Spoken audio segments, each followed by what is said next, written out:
coming live into the Are we live room. live? Apparently, we are live.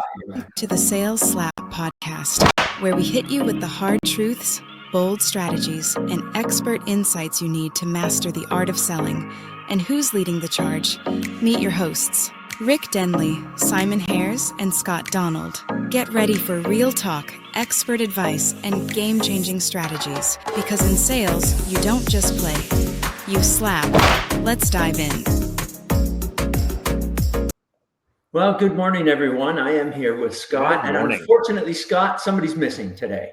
We're missing our good friend Simon, and we'll try to muddle through without him. But I think based on our experience and our effervescent personalities and the guest that we have, I think we'll make do without Simon today. You know what? I think so as well. I think that this is going to go really well for us. We're going to give it a go. See, here already we're on to different things happening without him. It's kind of like the ghosts of Simon here with us for some reason, but we are going to get through this, and we got a great guest on today. I'm excited about him. So, being good and being yourself are the same thing, according to our guest. In 2019, he stopped pretending. He went all in on authentic selling. And I want to learn more about that from him today. He started having fun. Can you imagine, Scott, having fun in sales? Crazy. Being himself and creating videos on LinkedIn. Suddenly, sales clicked. He went from become one of the top SDRs in the country, and now he's one of the most recognized sales influencers, which is brilliant. We got to like that. Let's say brilliant a few times because Simon's not here. He's now a coach, and he's helping other sellers on how to leverage social media, build their personal brand, and win without losing who they are. So there's the authenticity piece, which we love here on the Sales Slap podcast. Everyone, welcome to the Sales Slap podcast, please. Our incredible guest for today, in case you didn't know already who he is, he's Tom Boston. Welcome, Tom. There he is. Thank you so much. What an introduction. I'm very happy to be here. Well, it's great to have you. We're excited to have you here, Tom. It took a few tries, but we're very consistent here at Sales Slap, just like professional sellers are, very consistent and very serious. However, you have a different take on it. Tell us a bit about that. Well, you talked there in your intro about me deciding to have fun back in 2019. You know, there's another way to look at that. I'd kind of had enough of selling, right? I'd been a salesperson for a long time, and it was really difficult, and it was a real slog. So yeah, about 6 years ago, I kind of had enough, and I thought, what have I got to lose?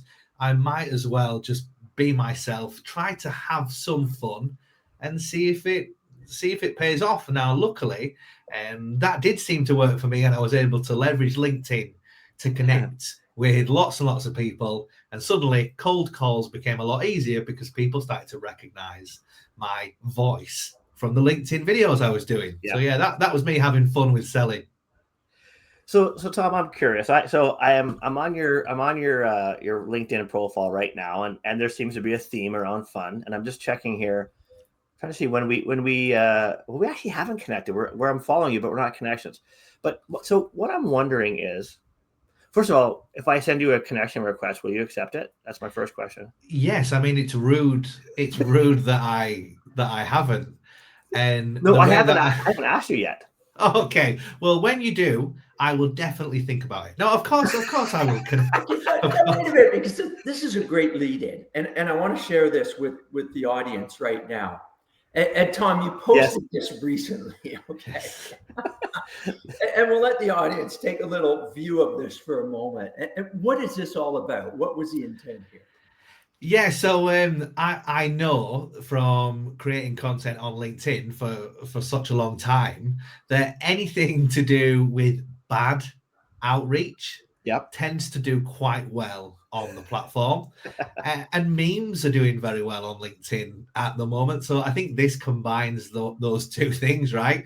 It's one of my favorite memes. It's getting quite old now. I think it's been a couple of years since this meme was first circling. It never gets old. Well, there's nothing wrong with repurposing, right? Yeah. But yeah, as you can see in the copy here, it's all about the kind of outreach that people are getting all the time. And the comments I've had on this one, guys, is, I get these messages all the time. All the time. Like, this is what my inbox looks like. So the reason it's done well, I think it's coming up to 250,000 impressions currently, and Wow. let's not forget I posted this yesterday. Yeah. The reason it's doing so well is because it resonates Yes. with people, and I often talk quite strongly about that. The humor. I talk a lot about humor on LinkedIn. People will say to me, "Well, I'm not funny."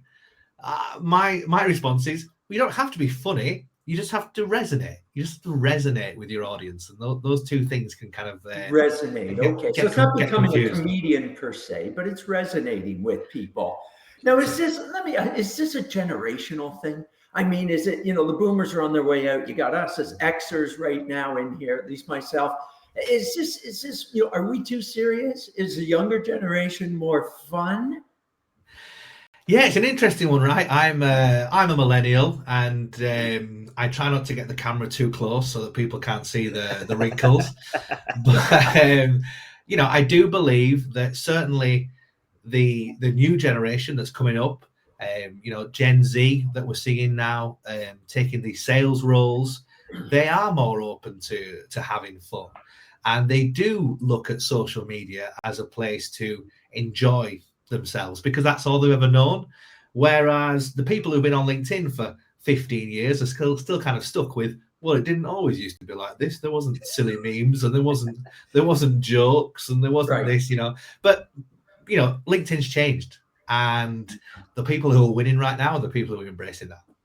Yeah, it's a really interesting point, because I feel like the people that I'm drawn to on LinkedIn, like yourself, and you guys used the word resonate before, but I want to say the word real. I feel like when I'm watching people like Tom, I get the sense that I'm seeing them in their natural environment, right? Where you're seeing them being them. And it seems to me that's part of what resonates with people, is that authenticity. And so I think, the authenticity, the real part, maybe the question that I'm going to try to ask here is, what is it about being real and being sort of just your true self, if that's the right way to term this, that seems to really connect with people? Why does that work better than the more serious, more I'm in a suit and tie and I'm going to give you a professional? Why does that seem to connect with people better, Tom? Yeah, I think it's because, particularly on LinkedIn, we see so many people who are apparently the most successful people that you could ever meet, right? And everyone is winning, and everyone closed $60,000 last month, and everyone is on holidays. And I think as soon as you start to be a bit more real and be like, hey, you know what? Like I've struggled a little bit this month, or like, hey, here's like conversations I'm having right now with people in the space, and like what's kind of hitting home with them. As soon as you do that, you instantly achieve that authenticity piece. People try to be authentic. The best way to do it is to just take the conversations you're actually having, things that actually happen, like the LinkedIn request that you saw, that these things actually happen, and then just bring that conversation to the platform. When you do that, you're seen as someone who's being real, but you're also not just making your profile all about yourself and how kind of great you are. Because so if you do that, will you automatically 10x your sales? Just kidding. This is the thing. Everyone write that down. Yes, because it's overnight. It's amazing. Overnight 10x. All right, that's awesome.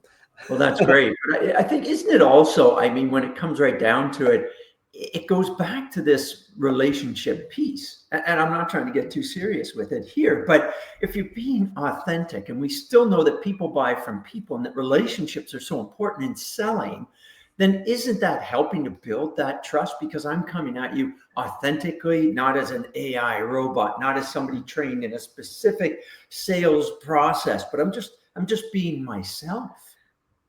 Yeah, I mean, I think showing that you care is also another great point. Like that's how you can step away from the sort of stereotypes that we see on LinkedIn, and that's how you can come across as someone who is genuinely going to have a good conversation, right? Show that you care, show that you're interested in the problem you solve. And the amount of people that will be, reaching out to prospects, will be trying to connect with more people.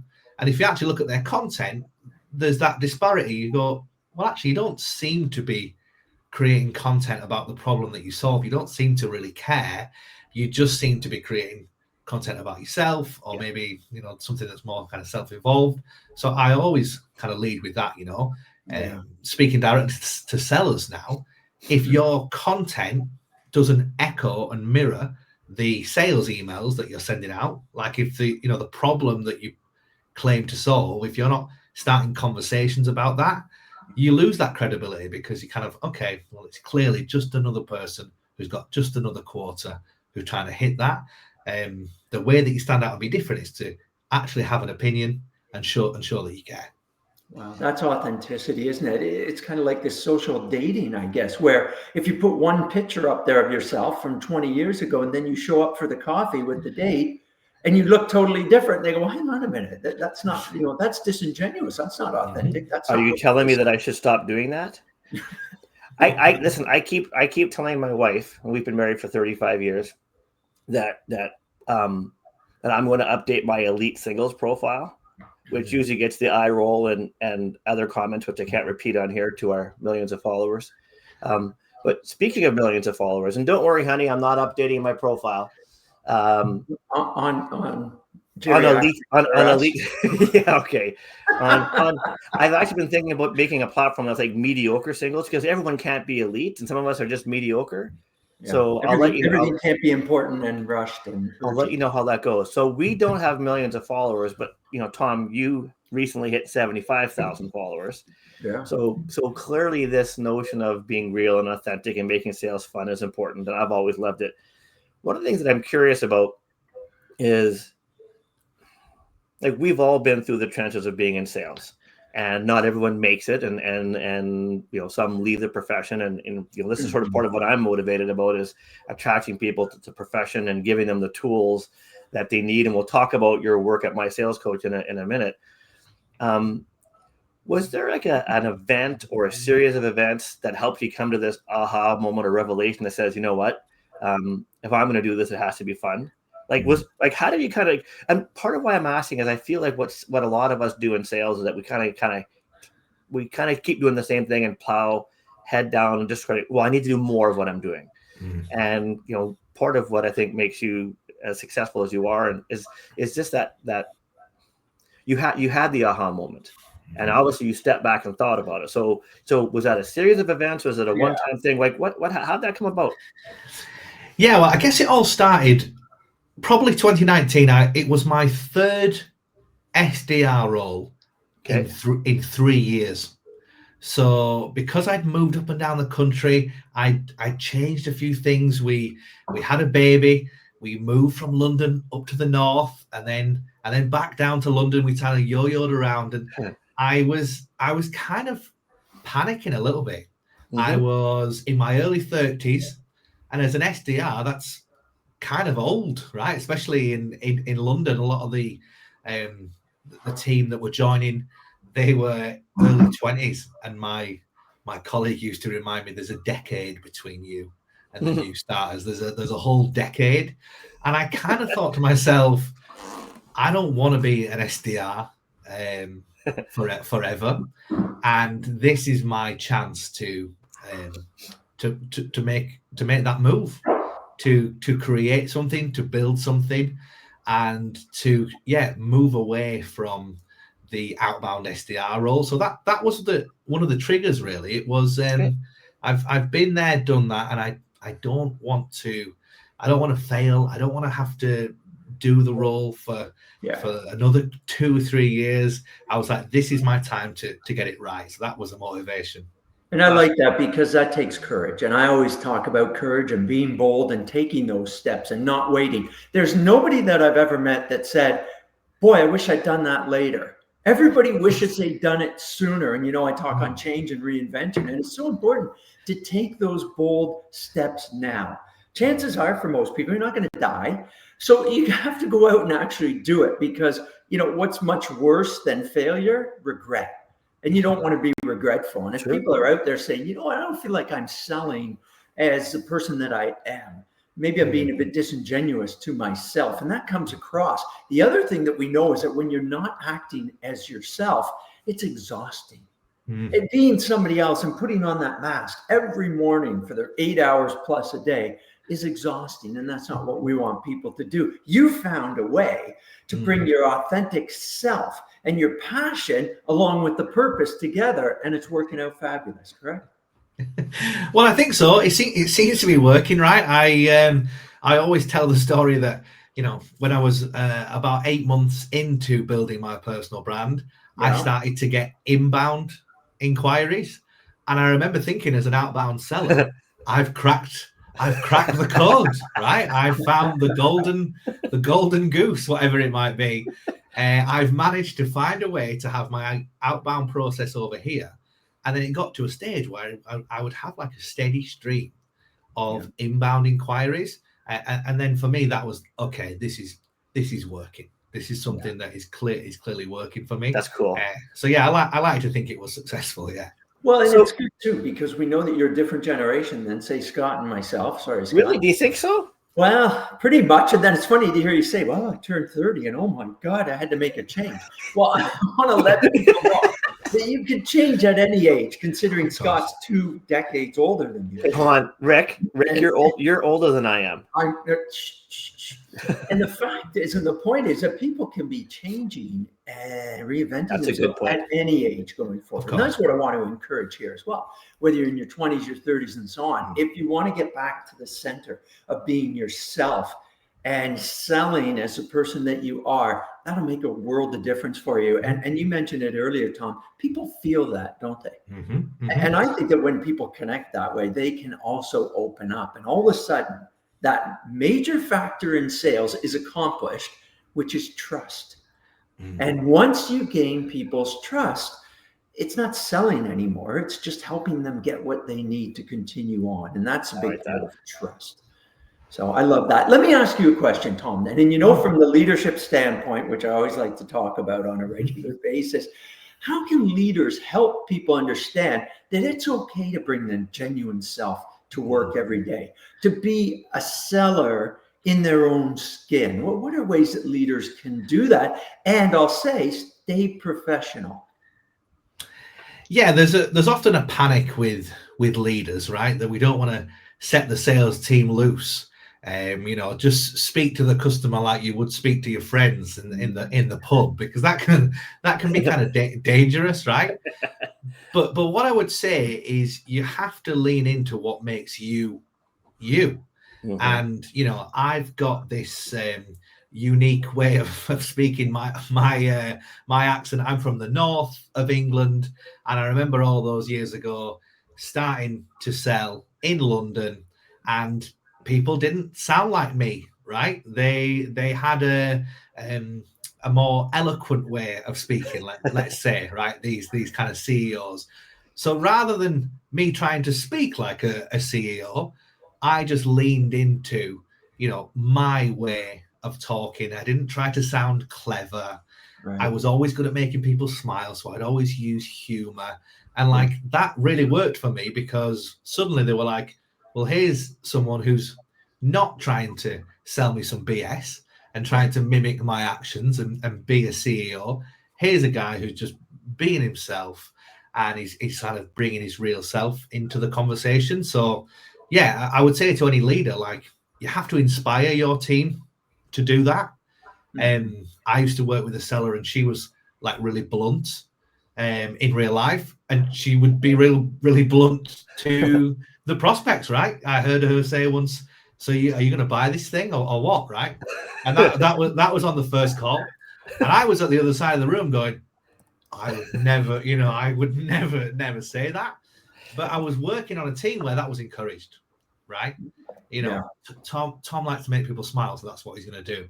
This person is a bit more blunt, so that's what they're going to do. So like finding what works for each individual member and realizing there is no one way to sell. If there was, we would all just read the same book and we would all go and do it. But you know, you can kind of make it your own. And I'm a really big believer of kind of empowering people to do that. I like that. So leaders should be encouraging people to be themselves and play off their strengths. And in your case, humor is your strength, and people feed into that, and all of a sudden the trust is built. Well, I've always, I've always been called funny. Like, oh, Tom, you're very funny. And I, for a long time, I was kind of like, okay, yeah, I guess. But like, I got to a stage, maybe it's because I've got a bit older. I was like, yeah, okay, like I'll be the funny person, right? Yeah. Like I'll bring that, and like why not? So it does come with a lot of confidence. My wife helped me with that kind of massively. Like what have you got to lose? And especially with LinkedIn, like there's so much kind of noise on there and nonsense anyway. Yeah. I was kind of like, well, this is the place to try it out and to Stand out. to experiment, And become unique, which is important too. And in your way, you're standing out without trying to stand out, just by being your authentic self, which I think is really great. And I think, go ahead.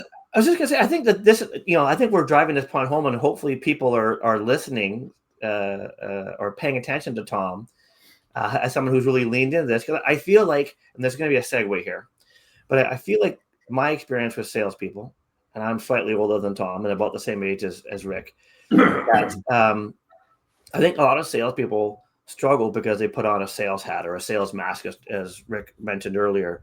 And so, if nothing else, folks, really lean into this idea that part of your secret to 5x your sales or whatever it's going to be is just to be yourself. Now, we had a discussion before about leadership, and Tom's talking about sort of his evolution. And I've admired the work that you've done with MySalesCoach, and I think this could be a perfect opportunity for maybe to talk about that and how does working with you and the team there help people to sort of find themselves and leverage their best abilities while also upskilling or improving the process to be even better versions of themselves. Yeah, well, I mean, a little bit about MySalesCoach, if I can do my pitch. We empower people to go, you know what, one-to-one coaching with an external coach who's an expert in that field is probably the way to go. Now, don't get me wrong, there are some managers that are great sales coaches. There are some managers who can spin all the plates and can run all the one-to-ones and do the team trainings. But there are also some teams where that's not possible, right? Especially if you've got a much larger team. And as we know, everyone's an individual. Everyone has a different, unique style of selling, as we've mentioned. So they all need coaching a particular way. So what we do is we pair salespeople with an industry expert, help them to hit their goals through one-to-one dedicated coaching. So the reason I believe that works is because, I don't know about you, but I would much prefer to speak to someone external from my organization who has been there, done that, and is kind of where I want to be. Also allows you to be a bit more open and a bit more candid with what you're kind of struggling with, and offers that kind of outside perspective. So all I coach on is social selling, because that's my field of expertise. So everyone that I coach at MySalesCoach wants to build a personal brand. But of course, we've got over 80 coaches, everything from medic to cold calling, discovery, whatever it might be. Right. And I think that that's the future for me. Like, pairing reps with their perfect coach to help them succeed. So I'm a really big believer in that mission. And why I like that, and Rick knows, is I love to talk sales and or use sports analogies. Now, I'm a goalie in hockey. That's not me. And I would be in the NHL if I wasn't so shitty, but that's all besides the point. Can I say shitty? Can I say shitty on here? Sure. Okay.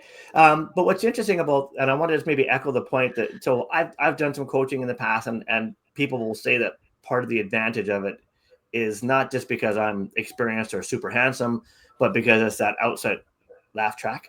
It's that outside perspective that you can be more honest. Now, the example here is that for those of us who watch sports, most elite athletes will have specialized coaches, right? So you look at the Jets, who are my team and who are way more beloved and successful than the Toronto Maple Leafs, who are Rick's team, but that's not why we're here. But the top athletes will have coaches for for nutrition, for weightlifting, for specific things. So if elite athletes who want to perform at their highest level with their abilities use coaches, then it only makes sense that for salespeople and sales teams that want to reach to their top potential, that they would use a coach to help them do that.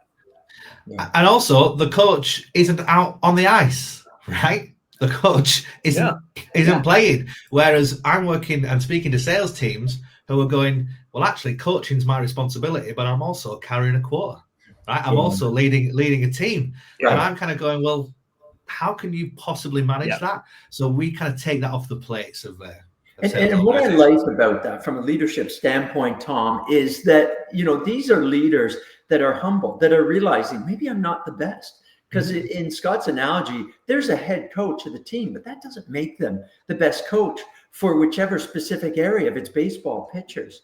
If it's hockey, it might be skating. There's all different examples. So delegating as a leader as well, some of the responsibility to coaching and mentoring and making your team better doesn't have to fall on them. It's their responsibility to get what's needed for the salespeople and make sure that they're becoming the very best that they can be and improving their skills, tools, and knowledge, but it doesn't have to come from them necessarily, correct? Sales is hard. It's okay to ask for help. I love that notion. It's hard and it's changing. It's okay to ask for help. So I have a hard-hitting question here, Tom, because I see we're getting to the end and I want to honor your time.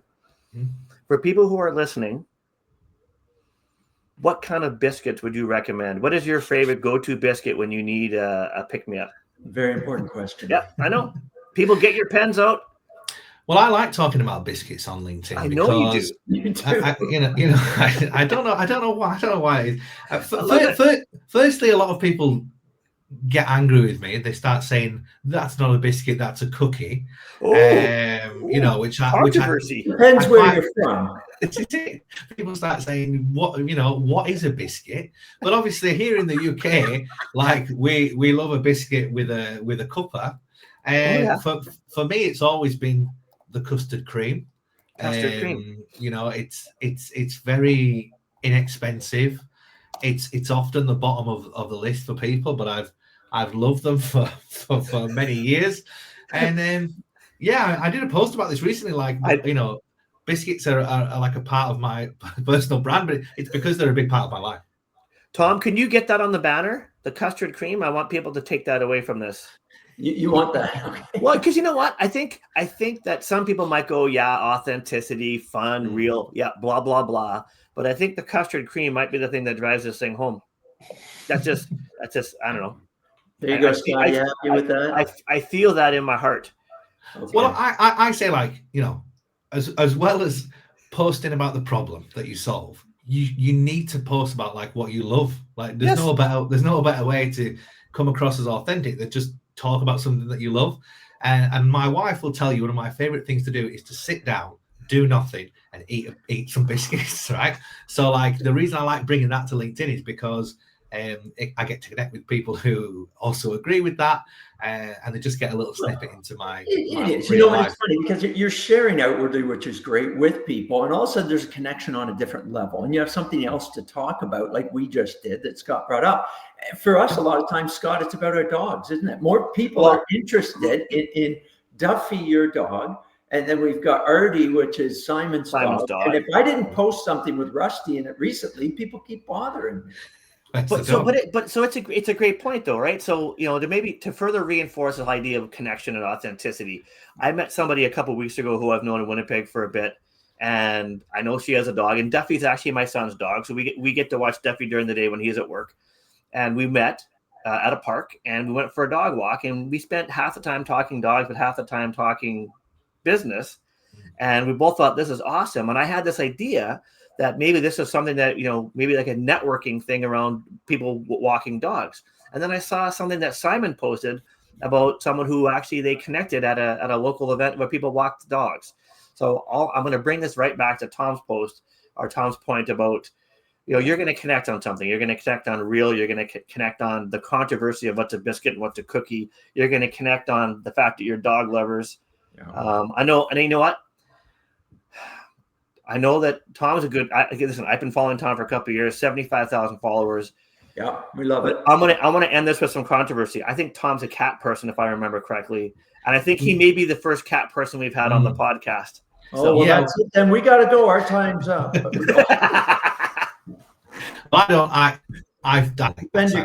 never liked cats, but I've got two of them. They are ragdoll cats, so they're like really docile, and if you pick them up, they just go like super floppy. They're like dogs, right? So they wait for us at the door. They sort of fall asleep in your arms, and yeah, I forget what real cats are like. I met a real cat recently, and it was absolutely terrifying because it was nothing like my dozy, stupid house cats. Wow. But they're lovely, and I don't know if they turned me into a cat person, but I like my cats. I tell you what, I'll say it. I love those cats. Listen, this is the kind of hard-hitting stuff that people tune into the podcast for. Biscuits and cats. Final question for you, Tom, a serious one now. What's with the red bat phone behind you? Yeah, all I can think about is Batman grabbing the phone, the commissioner grabbing the phone. What's with the red phone? Basically, every time I go viral, it rings, and you'll notice it's not rang for this entire conversation. It's a number. We'll put it up on the screen for everybody. You know, cold calling is something that I've been talking about now for 6 years, and I wanted a visual representation of cold calling. Most people are cold calling on one of these things, right? Which isn't visually very exciting, but I quite like the bright red phone in the background. Nice. Awesome. I like that. Well, this has been quite a conversation. What's that? Wait. And now the moment you've all been waiting for. It's time for Ricky's recap. Take it away, Ricky. Nice, Tom. Special section of our show. It's time for me to give. It's a new thing, and it's recap coming up. Listen, we've had a great time with Tom Boston, who talks all about the importance of being authentic through being yourself in selling, which builds trust and relationships. Whether you're a cat person or a dog person, share it. Get out there and make sure that you're using humor, if it's a strength of yours, and get yourselves a coach and mentor, or several of them, to keep upscaling your abilities and heightening your strengths. Tom, did I get that right? Hey, you know what? That was some recap, and I think Ricky's recap might have been the best part of the show. I'm just going to. I think there was a low bar, but listen, because of the content you provide. I know. Listen, I do want to say this that it's funny. You know, we've been really lucky to have some great guests on, and we're going to do the segue to our next guest in a second here. But I was particularly excited about having you on today. Maybe even a little bit nervous. So it's kind of weird, but like Tom, look at that. Yeah. So look at that. How much fun he's having. I'm going to encourage people who like follow Tom. His lessons are great. He loves biscuits. He gives you permission to have fun. And there's a reason that 75,000 plus people are following him. And this has been a real treat for me. So thanks for being on. I'm glad to be here. No, like you say, I recognized your name as soon as you reached out as someone who had engaged with my content. And I always think, you know what? As soon as I got the message from you, I said, yes, this is. Hold on. Was it in an appropriate way? Was it a slightly creepy way? How would you describe the engagement with your content? In the same way that, you know, if someone's bothering you, you just do what they want, so they'll go away. Tom, what's the best place for people to reach you? I earned that. So there are not many bald blokes called Tom Boston with a ginger beard on LinkedIn. So I'm very easy. I'm very easy to find. But that's where you'll find me. And I'd encourage everyone listening, as we've talked about already, to find My Sales Coach on LinkedIn, because I tend to pop up there as well. Yeah. Terrific. You've been on with Tom Boston today. Tom, thanks for being on the show. Thanks, we Tom. appreciate having you here. So awesome. Been wonderful. Now, Scooter, you got to help us out. Who have we got coming up next on the show? Again, another exciting guest. So next 2 weeks from now, it'll be Lindsay Rios, the queen of selling from the West Coast of the U.S. I don't want to spoil it, but she's famous for providing great information about go-to-market and Dance Party Fridays, and she's a lot of fun as well. Absolutely brilliant. And I throw in the brilliant because we really miss Simon today. miss He was Simon. off working hard, doing well, helping people become better at their sales tasks. Everyone, thanks for being part of the Sales Slap podcast. Thanks, everyone. We'll see you next time. Thank you for attending Very the weak. Sales Time to Slap dance. podcast. Feel free to reach out to your hosts, Rick, Simon, and Scott, and our guests from this episode for Sounds more awesome. information. We look forward to seeing you next time.